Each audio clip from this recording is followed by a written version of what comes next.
প্রখর রৌদ্র, বৃষ্টি এবং প্রচণ্ড শীতকে উপেক্ষা করে আমাদের খাদ্যের যোগান দেয় যারা, তারা হচ্ছে বাংলার কৃষক।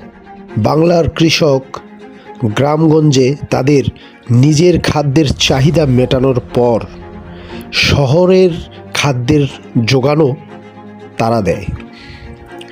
বাংলার কৃষক যেভাবে নিজের রক্তকে ঘাম বানিয়ে পানি করে আমাদের সামনে খাদ্যের যোগান দেয়, তারা অতীব সম্মানিত এবং শ্রদ্ধেয় ব্যক্তিবর্গ। কৃষকদেরকে সম্মান এবং শ্রদ্ধা করুন, তাদের অক্লান্ত পরিশ্রম এবং ঘামকে মূল্যায়ন করুন।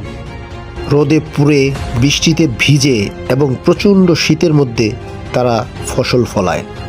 সবাই কৃষকের পাশে থাকুন, তাদেরকে সহযোগিতার হাত বাড়িয়ে দিন। ধন্যবাদ।